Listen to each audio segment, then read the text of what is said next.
السلام عليكم ورحمة الله وبركاته. ازيكم حبايبي، عاملين ايه؟ ان شاء الله النهاردة هنبدأ نعمل مع بعض فيديو جديد سهل وغرزة جديدة وبسيطة ان شاء الله. هعمل معاكم عدد زوجي من الغرز، تمام؟ يعني مثلا 12 14 16 30 32. انا النهاردة العينة بتاعتي هعملها عبارة عن 38 غرزة، تمام؟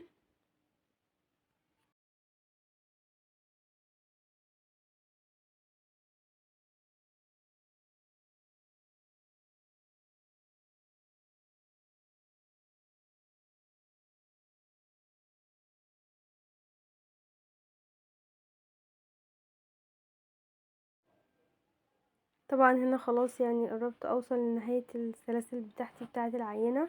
زي ما انتوا شفتوا انا عملت ازاي عقدة البداية. ربطتها على صباعي بالنسبة اللي مش عارفين يعملوا البداية التانية، وجيت داخلة جوه العقدة زي ما شفتوا في الفيديو، وجيت سحبة الخيط وجيت شداه. هنا طبعا وصلت لعدد السلاسل اللي انا عاملاها، اللي هما 38 سلسلة. بسيب اول 3 سلاسل، بعد 1 2 3، بسيبهم وبرجع ادخل في الرابعة وبعمل عمود، واللي بعدها عمود، واللي بعدها عمود، وهكذا. بشتغل بقية السلاسل دي كلها عواميد، تمام؟ يعني الصف الاولاني اللي هو الصف البدائي بتاعي بيكون عبارة عن عواميد، او الصف التأسيسي بتاعي، يعني اول صف بالنسبة لي هيكون عبارة عن ايه؟ عن عواميد.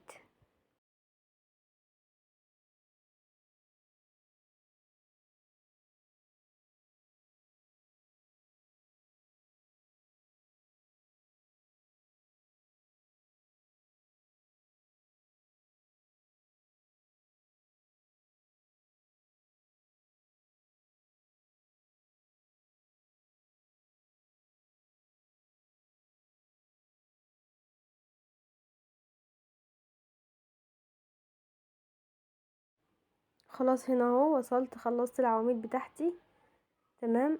هرتفع بقى 3 سلاسل وهلف الشغل. هسيب اول عمود وتاني عمود، وهدخل في التالت وهعمل 3 عواميد في نفس العمود، في نفس السلسلة. يعني هسيب اول سلسلة وتاني سلسلة وادخل التالتة وهعمل فيها 3 عواميد، وهكذا. هعد بعدها 1 2 وادخل في التالتة واعمل 3 عواميد.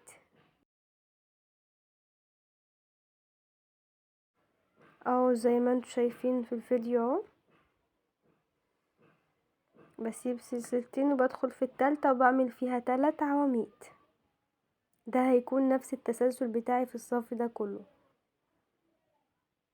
ما بعملش سلاسل بعد التلات عواميد، لا، هو انا بعمل التلات عواميد وبعد سلسلتين بعدها بخش في السلسلة التالتة اعمل 3 عواميد، هكذا. ده هيكون ايه التسلسل بتاعي، عشان تشوفوا شكل الغرزة. يعني شكلها ان شاء الله، يعني ايه، شكلها سهل اوي، بسيطة جدا جدا، وسهلة وسلسة وللمبتدئين والمبتكرين. يعني ان شاء الله تستفادوا منها، تنفع لحاجات كتيرة جدا.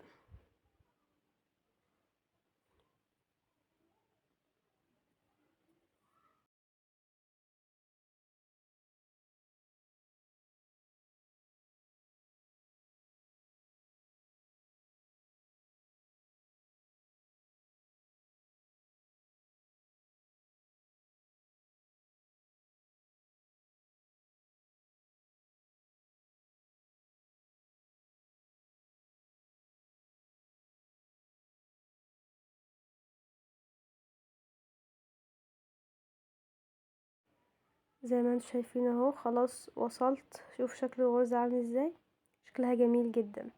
نهاية الصف بدخل في اول عمود عملته، اللي هما 3 سلاسل، بدخل في السلسلة التالتة وبعمل عمود عادي عشان اوازن الشغل بتاعي. برتفع 3 سلاسل، تمام. برتفع 3 سلاسل عشان ابدأ بداية الصف التالت. شوفوا ما شاء الله الغرزة شكلها جميل ازاي. هبدأ بقى اني الف الشغل، تمام، وادخل هنا في اول فراغ بيقابلني بعمل فيها 3 عواميد، وهكذا الفراغ اللي بعده هعمل فيه 3 عواميد. هنا بقى ايه، الصف التالت بدخل في كل فراغ بيقابلني بعمل فيه 3 عواميد. اول فراغ طبعا انا مرتفع عمود اللي هما 3 سلاسل، بالنسبه لي ده عمود، بدخل اعمل جنبهم عمودين تاني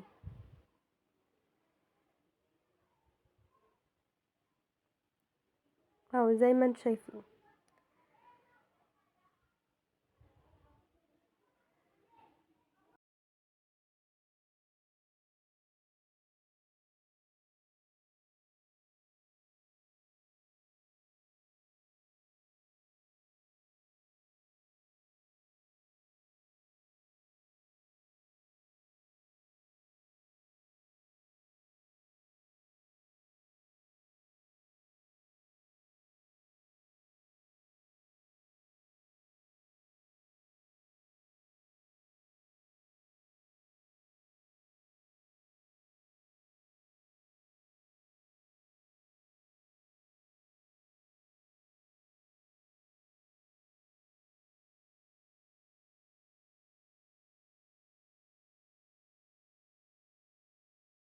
هنا خلاص وصلت لاخر الصف التالت معايا، بعمل في الفراغ الاخير بعمل فيه عمودين، وبرجع في اول سلسله من العمود بدخل فيها بعمل عمود، برتفع 3 سلاسل وبلف الشغل بتاعي تمام.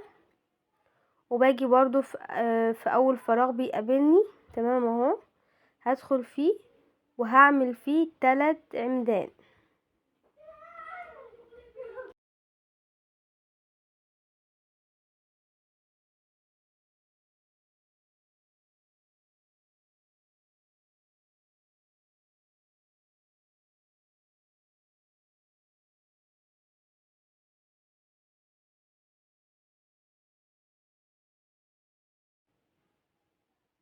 اهو ادخل في الفراغ اعمل عمود تاني تالت، الفراغ اللي بعده عمود 2 تالت،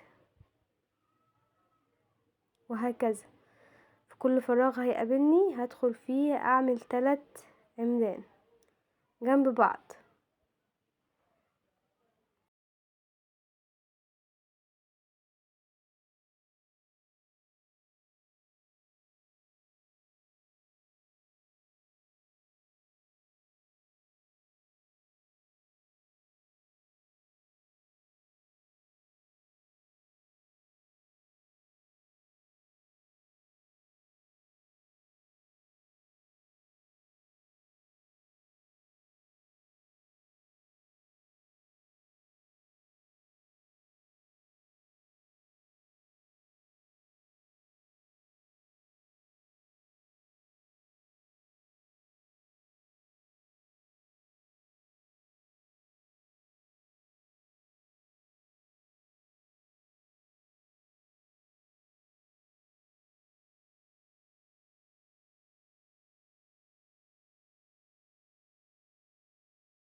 هنا وصلت لنهاية الصف اهو، بدخل في الفراغ الاخير وهعمل فيه 3 عمدان تمام. وبعد كده هدخل في اول عمود يقابلني اللي هو اول عمود خالص وهرتفع فوقيه، بدخل في السلسلة التالتة برتفع فوقيه عمود، بعمل فوقيه عمود عشان اسوي الشغل بتاعي. بعد كده برتفع 3 سلاسل وبدخل في الفراغ الاولاني اللي جنب ال3 سلاسل اعمل جنبيها عمودين تمام، اهو زي ما انتوا شايفين كده بالظبط. وهرجع ادخل في كل فراغ بيقابلني وهكذا اعمل فيه 3 عمدان.